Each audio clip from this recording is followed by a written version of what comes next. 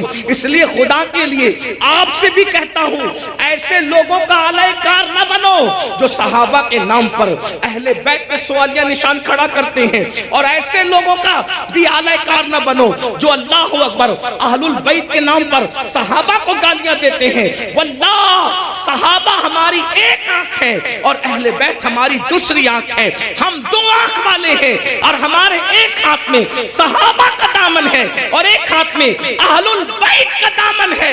اللہ اکبر، صحابہ وہ ہیں جنہوں نے اسلام پھیلایا ہے، اور اہل بیت وہ ہیں جنہوں نے اسلام بچایا ہے۔ ہم پھیلانے والوں کا بھی احسان مانتے ہیں اور بچانے والوں کا بھی احسان مانتے ہیں۔ نعرہ تکبیر، نعرہ رسالت، مسلک اعلی حضرت، نعرہ تکبیر، حضرت علامہ مولانا۔ جہاں ہم کربلا کی جنگ کو بھول نہیں سکتے کہ وہ اسلام بچانے کی جنگ تھی، وہی ہم بدر اور احد کو بھی بھول نہیں سکتے کہ وہ اسلام پھیلانے کی جنگ تھی۔ جہاں ہم کربلا کے فاقہ کشوں کو نہیں بھول سکتے، وہی ہم بدر و احد کے فاقہ کشوں کو بھی فراموش نہیں کر سکتے۔ کربلا والوں کو رسول اللہ نے اپنے کندھوں پہ اٹھایا ہے، تو بدر و احد اور خندق اور خیبر والوں کے لیے قرآن کہتا ہے وَالْعَادِيَاتِ دَبْحًا فَالْمُورِيَاتِ قَدْحًا۔ اے محبوب، جو تیرے پیچھے گھوڑے دوڑاتے ہیں اور ان کے گھوڑوں کی ٹاپوں سے جو دھول نکلتی ہے، ہم ان گھوڑوں کی ٹاپوں سے نکلنے والے دھول کی بھی قسم اٹھاتے ہیں۔ جن کے گھوڑوں کے پیروں سے لگنے والی دھول اتنی قیمتی ہے کہ اللہ اس کی بھی قسم قرآن میں اٹھاتا ہے۔ قرآن تو پڑھو نا، قرآن تو پڑھو۔ صحابہ کو کیا سمجھو گے؟ ارے صحابہ کا گھوڑا اتنا قیمتی ہے کہ اس کے پیر سے جو مٹی لگتی ہے اور اس سے جو دھول اڑتی ہے، اللہ اس دھول کی قسم کی بھی اور اس دھول کی بھی قسم اٹھا کر کے بتاتا ہے جس کے گھوڑوں کی ٹاپ سے لگنے والی دھول ہمارے نزدیک اتنی قیمتی ہے تو صحابہ کا گھوڑا کتنا قیمتی ہوگا، اور جب وہ صحابی کا گھوڑا قیمتی ہے تو اس میں بیٹھنے والا صحابی کتنا قیمتی ہے۔ سبحان اللہ، سبحان اللہ۔ ذرا غور کیجئے، اس لیے ایمان بچانا ہے تو اعتدال کے مسلک پہ رہیے، اور یہ فکر اعتدال 14ویں صدی میں جن علماء نے دی ہے اس کے سردار کو امام اہل سنت کہتے ہیں، اور وہ اہل سنت کا امام کہتا ہے اہل سنت کا ہے بیڑا پار، اصحاب حضور نجم ہے اور ناؤ ہے، اطرت رسول اللہ کی۔ تو وہ خطبہ جو فتنہ پھیلاتے ہیں وہ یہ بھی کہتے ہیں بھئی مزار پہ کیوں جاتے ہو؟ مزار پہ جانا تو شرک ہے، نہ جاؤ مزار پہ، فتنہ پھیلا۔ ہم کہتے ہیں آپ ذرا ہوش سے بات کریں، کیا مزار پہ جانا شرک کیسے ہو سکتا ہے؟ رسول اللہ نے مزار پہ جانے کا حکم دیا، اور تو کیا معاذ اللہ حضور مزار پہ جانے کا جو حکم دے کر کیا شرک کا حکم دے رہے معاذ اللہ؟ کیا حضور علیہ السلام نے یہ نہیں فرمایا؟ آقا فرماتے ہیں کہ میں نے تم کو پہلے قبروں پہ جانے سے منع کیا تھا، اب تم قبروں پہ جایا کرو، کیونکہ قبروں پہ جاؤ گے تو تمہیں تمہاری آخرت یاد آئے گی۔ لوگ اس کو بھول گئے، وہ کہتے ہیں نہیں جانا چاہیے، شرک ہے۔ ایک بات آپ سے کہتا ہوں آخری میں، مزار پہ جاؤ کوئی شرک نہیں، بلکہ اللہ کے رسول نے تو 6 سال کی عمر میں جو پہلا سفر کیا تو اپنے والد کے مزار پہ بھی تشریف لے گئے۔ اور بخاری مسلم آپ اٹھا کر کے دیکھیں، سیاستہ اٹھا کے دیکھیں کہ حضور علیہ السلام شہدائے احد کے مزارات پہ خود تشریف لے جاتے تھے۔ شہدائے احد کے مزارات پر اللہ کے رسول خود تشریف لے جاتے تھے۔ سید الشہداء امیر حمزہ کے مزار پر سیدہ فاطمہ الزہرا خود تشریف لے جاتی تھی۔ غور فرمائیں، آپ غور کیجئے، مزار پہ جانا شرک نہیں ہے، لیکن ایک بات آپ سے سنیوں سے کہنا ہے، میرے بھائیوں سے، مزار پہ ضرور جاؤ لیکن سنت کے مطابق جاؤ۔ آج ہماری سنی قوم اپنے مسلک کو خود بدنام کرتے ہیں، وہاں جا کر کچھ لوگ علم نہ ہونے کی وجہ سے سجدہ کرتے ہیں۔ ہمارے مذہب میں، اسلام میں سجدہ کرنا اللہ کے سوا کسی کو جائز نہیں۔ آپ غلطی کرتے ہو، دیکھو اگر کوئی مسلمان شراب پیتا ہے تو کیا اس کا الزام اسلام پر آئے گا؟ بولو بھائی، بتائیے صحیح کہہ رہا ہوں غلط کہہ رہا ہوں؟ اگر مسلمان شراب پیے تو کیا اس کا الزام اسلام پر آئے گا؟ بولے نہیں آئے گا، کیونکہ اسلام نے شراب حرام کیا ہے۔ اب کوئی شراب پی رہا ہے تو یہ اس کی اپنی نادانی ہے، اسلام کا اس میں کوئی قصور نہیں ہے۔ تو اگر معاذ اللہ کوئی جاہل ان پڑھ قبر پہ جا کے سجدہ کر رہا ہے تو اہل سنت اس کی تائید کبھی نہیں کرتے۔ ہمارے امام سیدی اعلیٰ حضرت نے تو پوری کتاب لکھی، الزبدۃ الزکیہ، سجدے تعظیمی کی حرمت پر آپ نے پوری کتاب لکھی۔ تو غیر اللہ کو سجدہ تعظیمی حرام ہے، اور معاذ اللہ اگر عبادت کی نیت سے کرے تو شرک ہے۔ یہ ہم اہل سنت کا مسلک ہے۔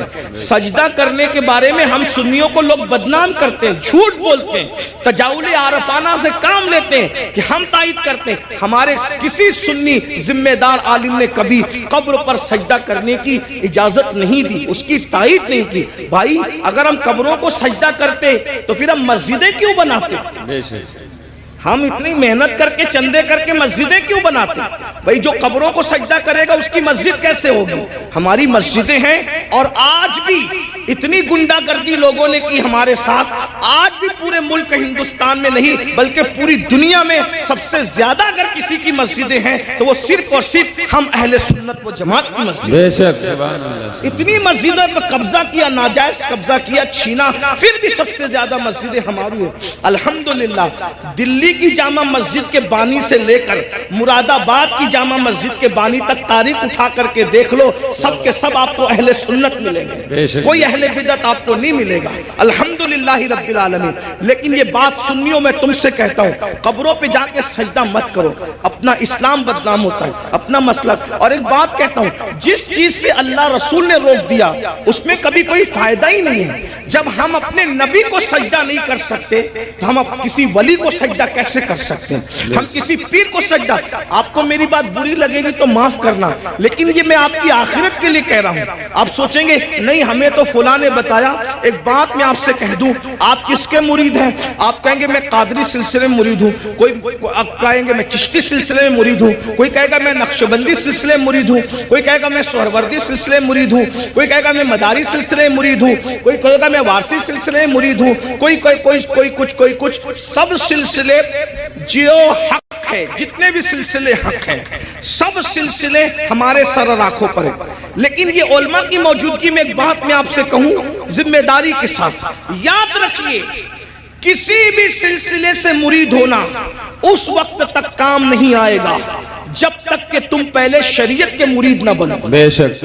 پہلے شریعت کے مرید بنو پھر قادری ہونا کام آئے گا. جی جی. پہلے شریعت کے مرید بنو پھر چشتی ہونا کام آئے گا. پہلے شریعت کے مرید بنو پھر نقش بندی ہونا کام آئے گا. پہلے شریعت کے مرید بنو پھر سہروردی ہونا کام آئے گا.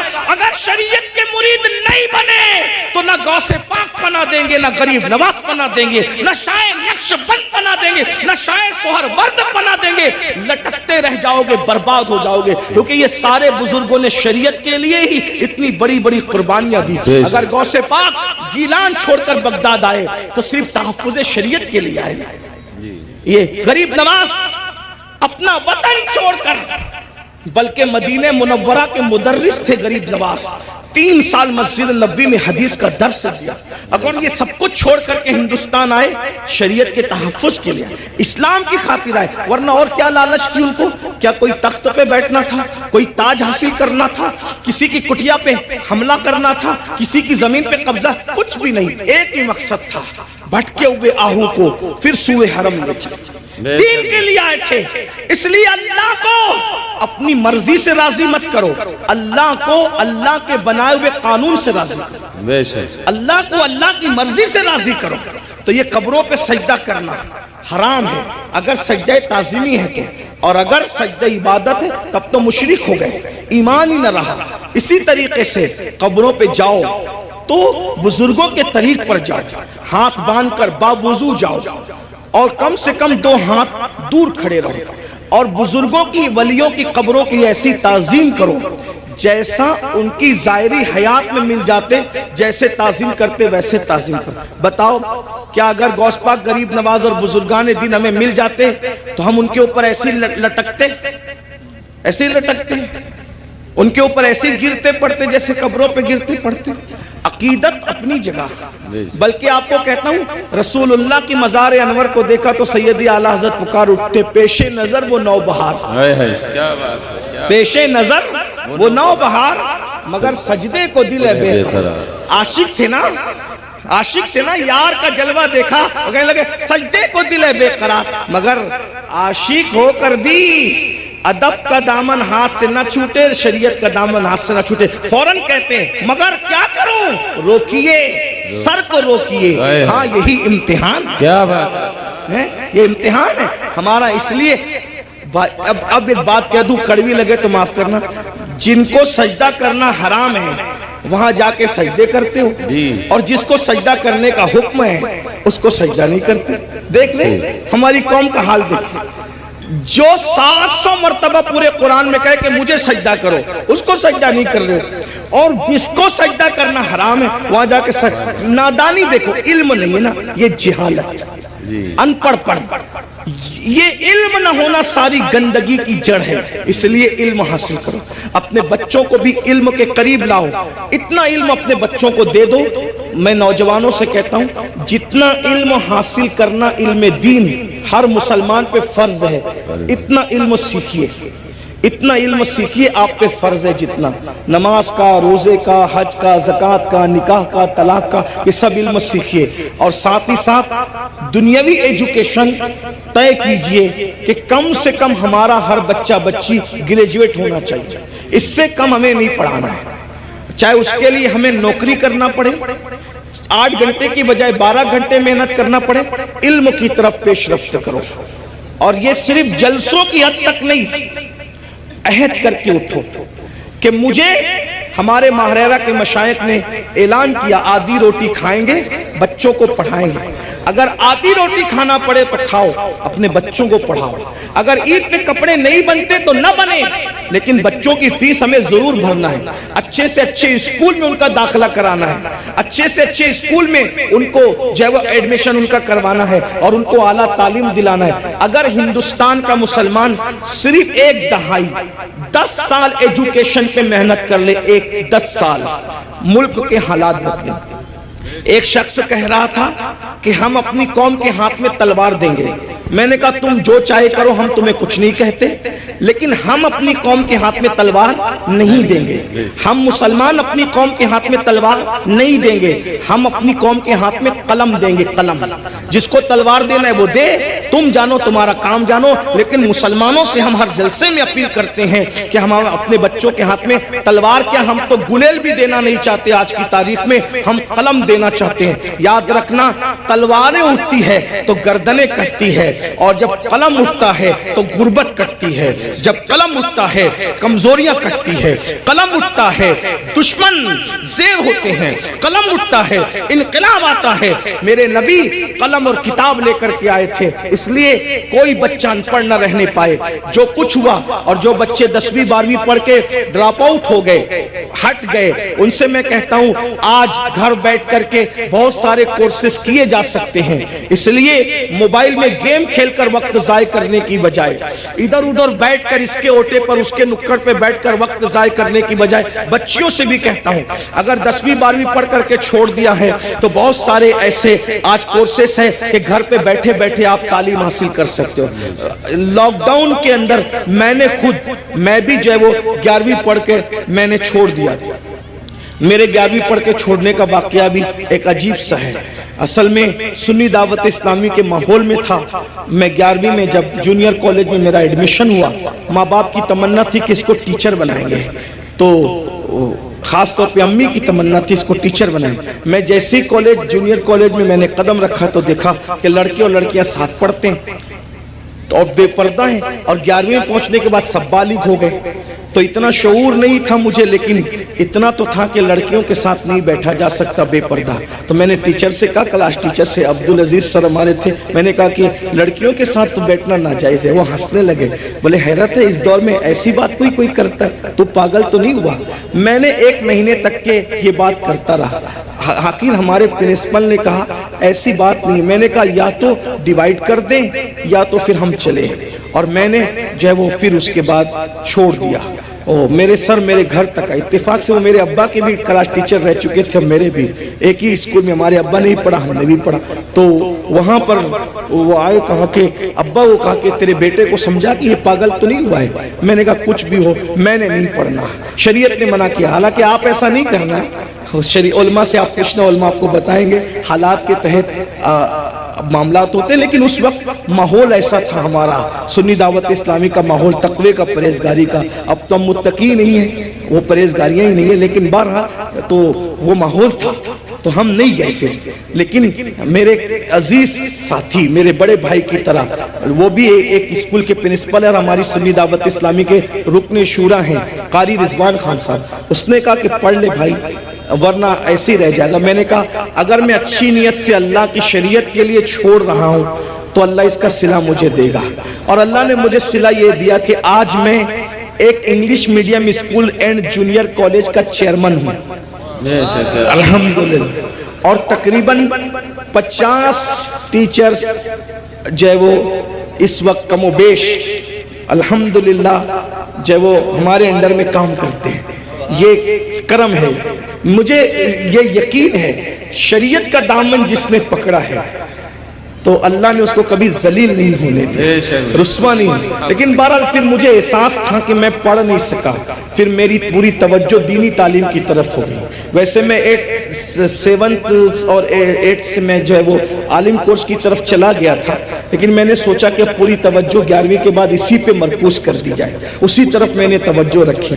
لیکن پھر مجھے احساس تھا کہ میں نے دنیاوی تعلیم کو بھی آگے بڑھا، تو لاک ڈاؤن کا فائدہ اٹھاتے ہوئے پھر میں نے ایم اے کے اندر ایڈمیشن لیا ابھی، ہاں الحمدللہ، ہاں، اور اس کے پہلے اگزام میں شرکت کا پروگرام تھا اور اس کی تاریخ اور حج کی تاریخ سیم ہو گئی تو نہیں دے سکا، لیکن بہرحال میں نے اس طرف پیش رفت کی، اور انشاءاللہ تو آپ سے بھی میں کہتا ہوں، میں یہ آپ کو ہی کہہ کے جا رہا ہوں نہیں، میں آپ سے، میں نے خود بھی اس پر عمل کیا ہے الحمدللہ، اور میں انشاءاللہ تعالیٰ اس کی کوشش کروں گا کہ 1 سال میں اس کی تکمیل کروں جو رہ گیا ہے۔ اتنے سارے یہ جو جرائم ہے، بے نمازی پن لے لیں، بدکاری لے لیں، اسی طریقے سے دین سے دوری لے لیں، ماں باپ کی نافرمانی لے لیں، بے پردگی لے لیں خواتین کے اندر، اسی طرح عورتوں کا گھروں کو چھوڑ کر کے بیوٹی پارلروں تک جانا، عورتوں کا میک اپ کے نام پر غیروں کے سامنے بیٹھ کر اپنے ہاتھوں کی ہتھیلیاں ان کے زانوؤں پہ رکھ کر کے مہندی لگانا، یہ سارے جرائم کی اصل جڑ کیا ہے؟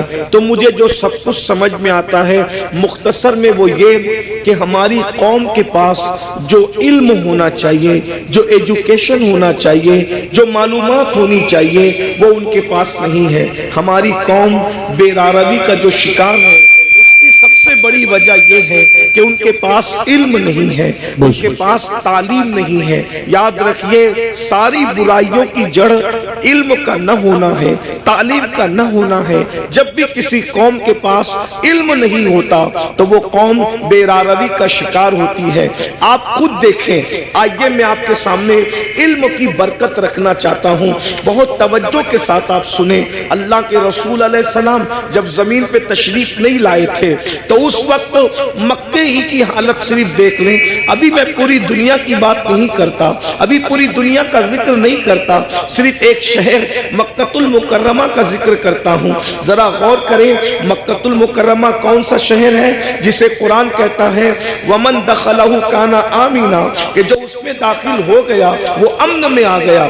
امن والے شہر کو کتنی گنڈا گردی کا سامنا تھا، اللہ اکبر۔ جو شہر امن والا تھا، جو شہر حرم ہے، جہاں کی گھاس اکھاڑنے کی اجازت نہیں، جہاں کے جانوروں کو ستانے کی اجازت نہیں، جہاں جانور سائے میں بیٹھ جائے تو اس کو اٹھانے کی اجازت نہیں، جہاں جانور کو دھمکانے کی اجازت نہیں، جہاں جانوروں کے جنگلی جانوروں کے انڈوں کو توڑنے کی اجازت نہیں، اللہ اکبر، جہاں اللہ اکبر اہل احرام پر حرم میں شکار کرنے کی اجازت نہیں، ایسے حرم کے اندر لوگ اپنی بیٹیوں کو اپنے ہاتھ سے زندہ دفن کر رہے تھے۔ حدود حرم کے اندر، بالکل حرم کے سامنے، ایک تو حرم وہ ہے، ایک تو حرم وہ ہے جس کو اللہ و رسول نے حرم کے طور پر حدود مقرر کی ہے، لیکن ایک تو مسجد حرام ہے، یعنی حرم میں بھی جو بہت اعلیٰ درجہ رکھے اسے مسجد حرام کہتے ہیں۔ بالکل مسجد حرام کے سامنے اپنی بیٹیوں کو اپنے ہاتھوں سے زندہ دفن کر رہے تھے۔ اللہ اکبر، مائیں اپنے بچوں کو گود میں شراب پلا رہی تھی، جیسے آج بچے نہیں سوتے تو ماں نیند کی دوا پلاتی ہے، اس دور میں جب اللہ کے رسول تشریف نہ لائے تھے تو مائیں اپنی گود میں اپنے بچوں کو شراب پلایا کرتی تھی۔ زنا کا حال یہ تھا، اگر زنا کرنے کوئی عورت نہیں ملتی تو لوگ اپنی ماؤں کے ساتھ زنا کر لیا کرتے تھے۔ اتنی گندگی تھی کہ ایک ایک عورت کئی کئی مردوں کے ساتھ اپنا رشتہ اور تعلق رکھا کرتی تھی۔ اللہ اکبر، ذرا غور کریں، اس گندے ماحول میں جبکہ جانوروں کے ساتھ بدکاری ہو رہی ہے، ماں کے ساتھ بدکاری ہو رہی ہے، ماں کی گود میں شراب پلائی جا رہی ہے، اللہ کے گھر پہ 360 بت رکھ دیے گئے ہیں، ننگے ہو کر کعبے کا طواف کرتے ہیں، عورتوں کو منحوس سمجھتے ہیں، بیواؤں کو منحوس سمجھتے ہیں، بیواؤں کے ساتھ بدسلوکی کرتے ہیں، کمزوروں پہ ظلم کرتے ہیں، کمزوروں کا مال کھا جاتے ہیں۔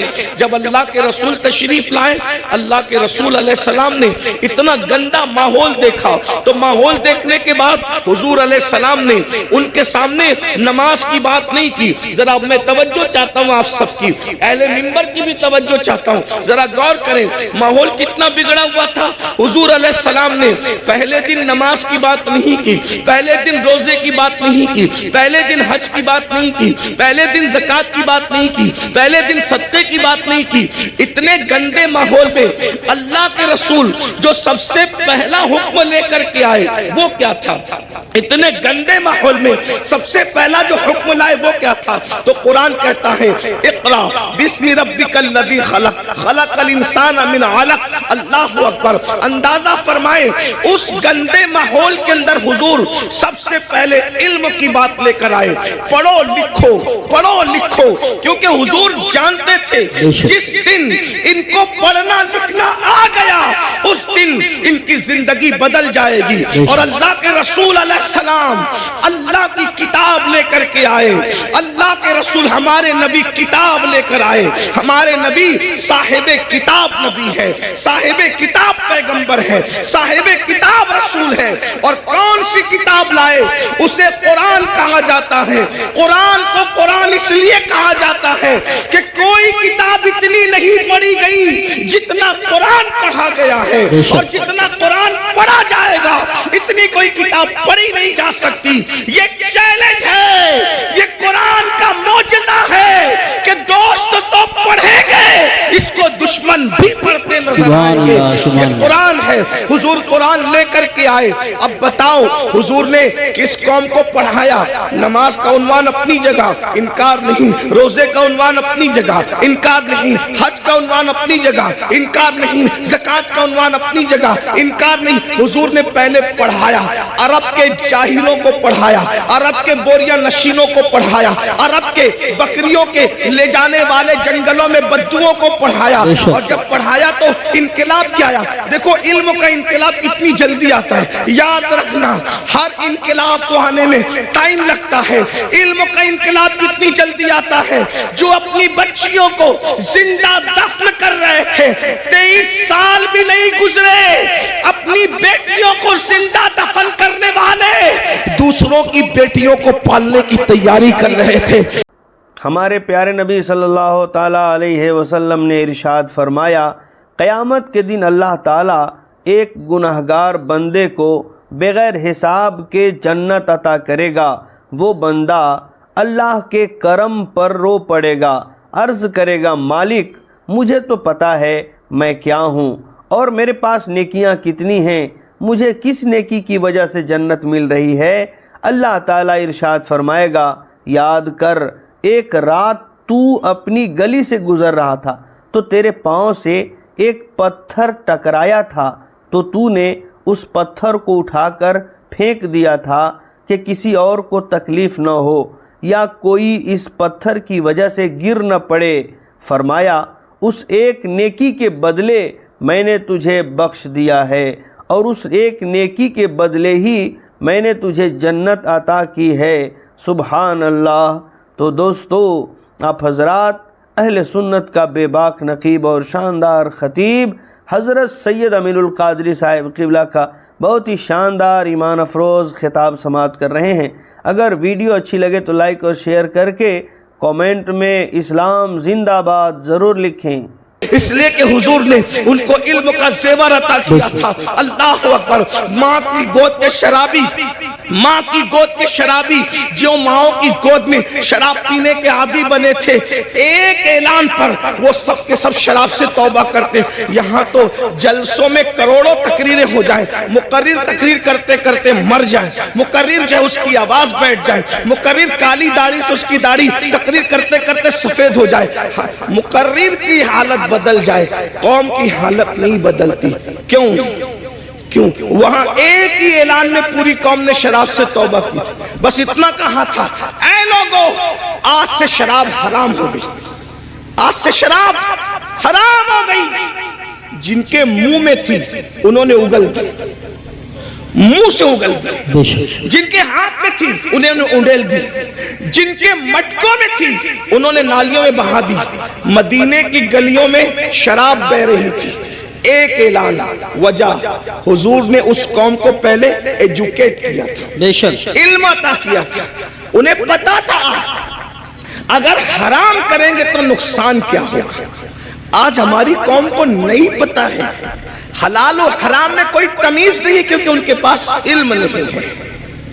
آج ہماری قوم کو غسل اور وضو نہیں پتا ہے, ان کے پاس علم نہیں ہے. اگر وہ شادی میں ڈی جے لگا رہے ناچ رہے تو ان کو پتا نہیں ہے کہ اس کا نقصان کیا ہے. وہ یہ سمجھتے ہیں اللہ ناراض ہوگا تو سزا دے گا, لیکن اللہ کی سزا کیا ہوگی, اس کی شکلیں کیا ہوگی, یہ انہیں کچھ پتا نہیں. جس دن انہیں پتا چل جائے کہ خدا کی عذاب کی شکلیں کیا ہوتی ہے, ایک جلسے میں تو نہیں بتایا جا سکتا, لیکن تھوڑے سے وقت میں اشارہ کرنا چاہتا ہوں، جس دن پتہ چل جائے نا میرے بھائی کہ خدا کے عذاب کی شکلیں کیا ہوتی ہے، تو بندہ قدم اٹھانے سے بھی پہلے سوچے گا کہ میں یہ قدم اٹھاؤں کہ نہیں اٹھاؤں۔